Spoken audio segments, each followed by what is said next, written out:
Jornal da Cidade. Oferecimento Unilavras. Ensino que transforma vidas. E Nilson Imóveis. Com você em cada momento. O Unilavras é o lugar certo. Seu sucesso passa por aqui. Acredite em você. Olá, para você que está conectado aqui no Lavras TV, muito obrigado pela sua companhia. Agradecendo sempre a sua audiência, que é motivo de prestígio para nós. Vamos juntos conferir agora o que é destaque nesta edição do Jornal da Cidade. Pais questionam decisão do Poder Público Municipal sobre a retirada de professores de apoio das salas de aula em Lavras. Polícia registra tentativa de homicídio no bairro Coab. Podcast Nós Também Pode recebe o radialista, locutor e jornalista Luciano de Paula. Júnior Murad traz todas as informações do esporte. E ainda, saiba como fica a previsão do tempo para Lavras e região amanhã. Hoje é terça-feira, dia 8 de agosto, e o seu Jornal da Cidade já está no ar.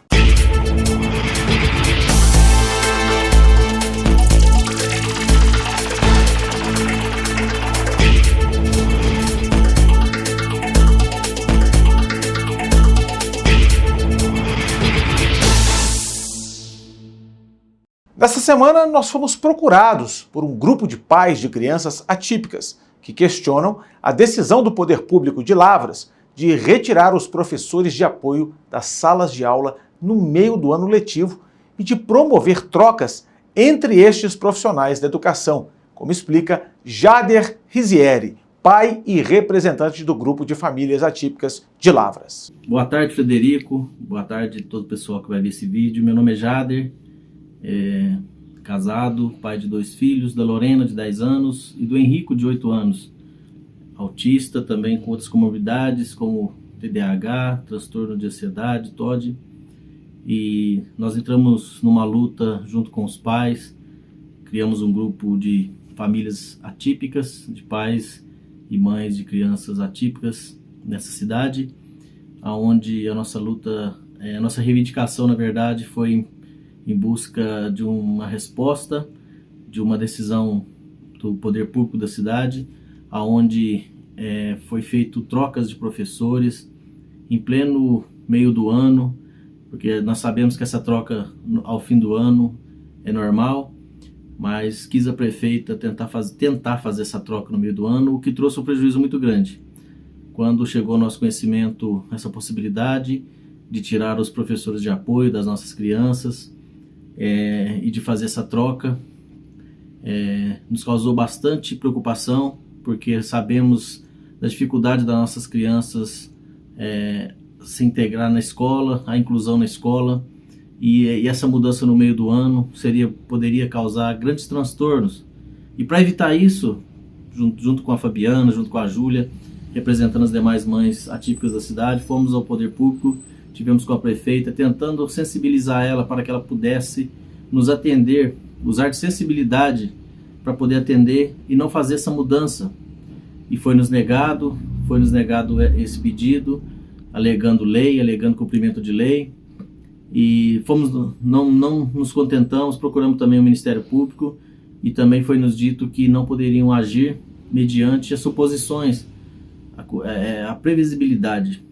Porém, era uma tragédia anunciada e agora, ao retorno das escolas, realmente tudo aquilo que achávamos, que não queríamos, mas que nós achávamos que poderia acontecer de prejuízo, realmente aconteceu e as aulas voltaram, mas junto com as aulas não voltaram os professores de apoio e uma grande confusão se instala na cidade, no ensino da cidade. Uma cidade que é conhecida como Lavras dos IPs e das escolas. Vemos nesse mês os IPs florido, vemos nesse mês os IPs se destacando e vemos as escolas numa grande confusão.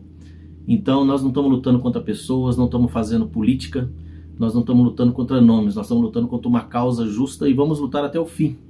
Porque o que nos motiva é a causa, não só do meu filho, mas de todas as mães que nós representamos aqui.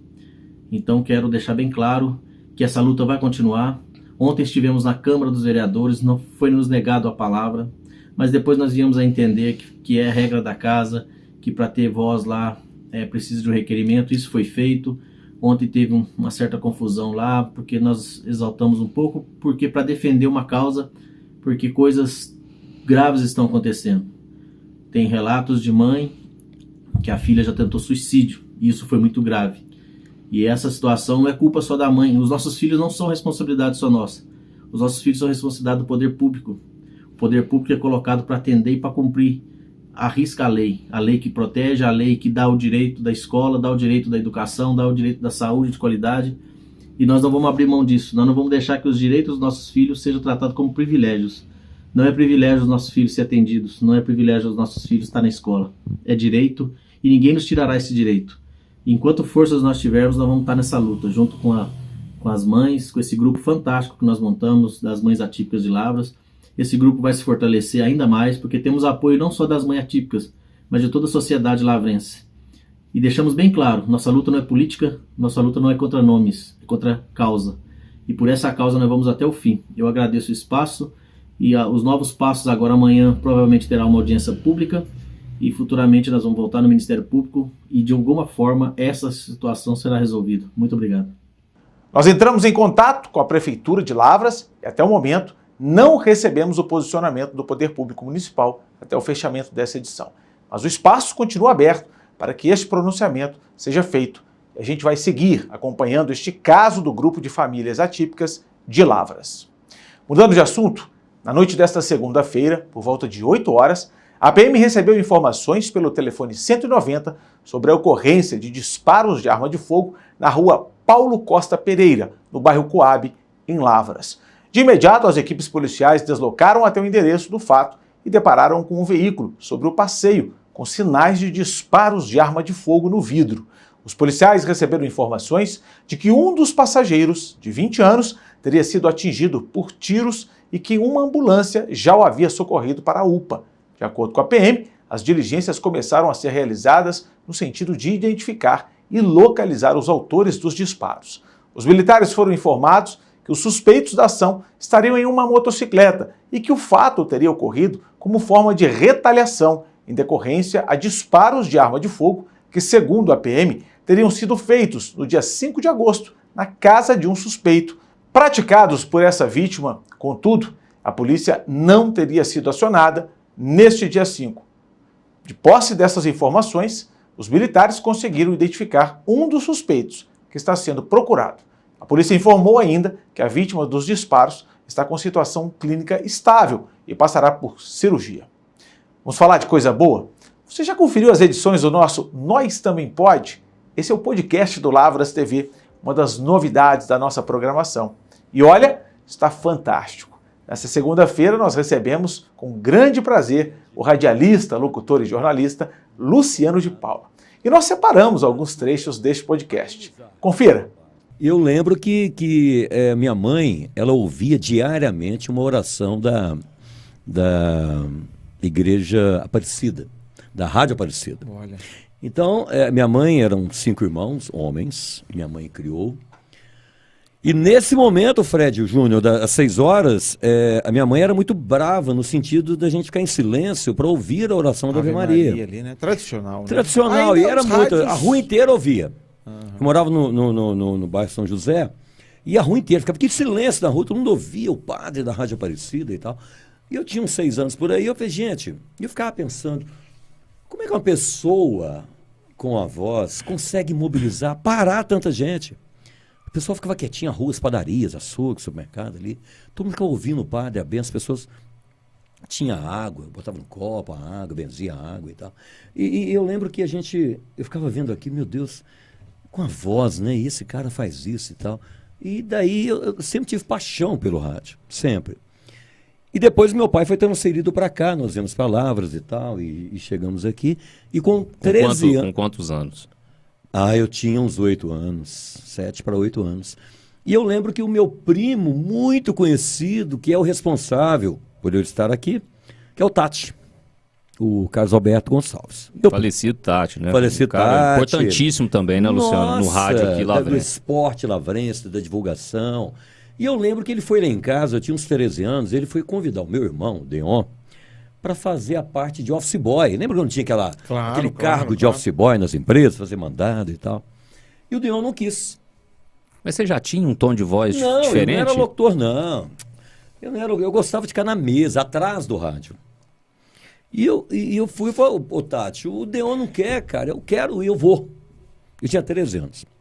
Eu estudava de manhã e à tarde eu ia para a rádio, eu limpava, tirava um pó ali, lavava um banheirinho ali. Rádio Cultura. Todo mundo Rádio conhece, Cultura. começa assim, né? Aí fazia uns mandados na rua. Aí lá eu conheci os meus grandes professores. Nilson Alves, Herculano, Itamar Alves, Admilson Ramos, Beneviana, Rodolfo de Souza, o Zé Candonga, o Moretti. Foi lá que eu conheci o programador musical, o Baianinho. O Édio, né? Édio Nascimento Berendia. Foram meus professores. Eu sei que um dia o Rodolfo de Souza falou assim, meu filho, olha o seguinte, olha, você vai ficar aqui perto dessa mesa, e aqui tinha um gravador Akai antigo, eu vou lá pro estúdio, tá bom? A cabine ali, quando eu fizer assim, você liga o gravador para gravar a gente aqui falando. Ele, tá bom, tudo bem. E deu certo. Aí todo dia o Rodolfo de Souza me chamava. Fica aí para mim. E acabou que um belo dia eu já nem era mais office boy. Eu ficava ali no estúdio. Então eu tinha um ouvido bom já para foi promovido equalização e cuidava de áudio. Sabe, Júnior, uma coisa que sempre eu tive comigo é o gostar de aprender algo mais. E eu lembro que uma quinta-feira, não esqueça isso, uma quinta-feira de manhã, bateu na porta cedo, a minha mãe abriu a porta e falou, Luciano, o ex-prefeito está te procurando. Era o Nadinho. E o Nadinho, fiquei sabendo... Você não saiu da Cultura por um convite da 94? Não. Eu saí. Da Rio Grande, né? Antiga eu saí Rio... da Cultura, nem lembro por quê. Saí. O Valério já tinha saído de lá, o Rodolfo já tinha saído também. Tinha um pessoal saindo e eu acabei saindo Só também. para lembrar, né, Luciano? Porque teve a chegada do FM aqui, né? Sim, então. O Brasil explodiu e... Frederico, que o FM e aí vem a 94, né? Então veio a Rádio Rio Grande FM. E quando eu saí da Rádio Cultura, o Nadinho foi lá em casa com o Rodolfo, e o Nadinho falava muito grosso, né? Aliás, tem boas histórias, né? Boas histórias do Nadinho. O Nadinho chegou lá e falou assim, meu filho, vem comigo. Eu falei, vem comigo aonde? Falei, vamos comigo para a rádio. E eu lembro que eu cheguei lá, Fred, e a rádio estava comemorando 1 ano, aniversário. E estava tendo sorteios, brindes, muita participação e tal.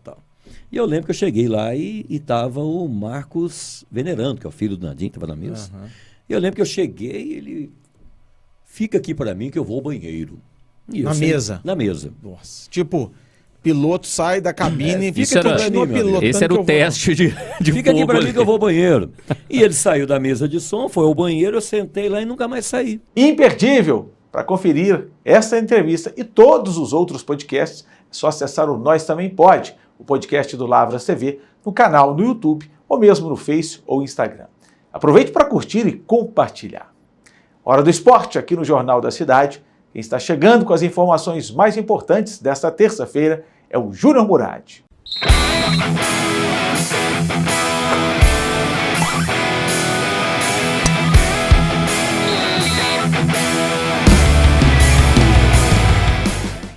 Oi, Fred, abraço para você e para quem se liga em mais um Jornal da Cidade. Eu estou por aqui para trazer as notícias do esporte. E olha, falando do futebol mineiro, antes da Libertadores, porque hoje já começam os jogos de volta das oitavas de final. São 3 brasileiros em campo. Mas um giro rápido, até porque o Atlético também joga amanhã contra o Palmeiras pela Libertadores. Permanece em São Paulo, depois da boa vitória no domingo, né, contra o São Paulo dentro do Morumbi. O Atlético permaneceu na capital paulista para se preparar para este confronto de amanhã. O Galo precisa de uma vitória de por pelo menos um gol de diferença para forçar os pênaltis, 2 gols no tempo normal para buscar uma classificação épica, eu diria, dentro do Allianz Parque. Mas Cruzeiro e América jogam só no final de semana pelo Campeonato Brasileiro, né? O Cruzeiro tem um compromisso difícil, aliás, na próxima segunda, o jogo foi transferido para segunda-feira no Allianz Parque contra o Palmeiras. E hoje foi confirmada as lesões, né, no joelho do jogador do meio atacante Matheus Pereira. Não precisará passar por um procedimento cirúrgico e o Departamento Médico do Cruzeiro não quer especular aí, passar, na verdade, com precisão, um período em que ele ficará tratando a lesão, mas especula-se que cerca aí de 30 dias para que ele possa retornar e ficar à disposição do técnico Pepa. Compromisso difícil do Cruzeiro na 19ª rodada, diante do Verdão, na segunda-feira que vem, em São Paulo. Falei que o América joga no fim de semana só pelo Campeonato Brasileiro, mas na quinta decide a sua vida na Copa Sul-Americana. O Lisca estava muito bem engatilhado para assumir o comando técnico do Coelho, acabou não aceitando a proposta e o América, agora sim, praticamente fechado com o Fabián Bustos, que teve passagem pelo Santos recentemente e esteve também no Barcelona de Guayaquil. O América então tem o Bragantino, quinta-feira, em São Paulo, na Neoquímica Arena. O primeiro jogo em Belo Horizonte ficou empatado por 1-1. E os 3 brasileiros que entram em campo hoje? O Fluminense buscou o empate na Argentina contra o Argentinos Júniors, decide a sua vida dentro do Maracanã, com o apoio do seu torcedor. Teremos também o Internacional buscando a recuperação, porque perdeu no Monumental de Núñez, na Argentina, por 2-1 para o River Plate, e hoje joga no Beira-Rio. E quem tem a missão mais complicada é o Atlético Paranaense, que acabou perdendo na altitude de La Paz para o Bolívar por 3-1 e precisa de pelo menos 2 gols para forçar aí os pênaltis. Lembrando que não tem o critério, né, do gol qualificado, gol fora de casa, ou seja, aquele gol marcado lá não adianta muita coisa no regulamento antigo, por exemplo. Um 2-0 garantiria o Atlético Paranaense, e não. 2 gols de diferença, força os pênaltis, ou seja, o Furacão precisa de 3 na noite de hoje na sua arena, diante do seu torcedor, para se classificar. E é isso. Lembrando que amanhã, além do Atlético e Palmeiras, a gente ainda tem mais um brasileiro, mas não na quarta-feira. Na quinta, o Flamengo, lá no Defensores del Chaco, contra o Olímpia. E no decorrer da semana, a gente vai acompanhando os desdobramentos e os classificados às quartas de final da Copa Libertadores. Fred. Muito obrigado, Murad. Vamos ver agora como fica a previsão do tempo para Lavras e região amanhã.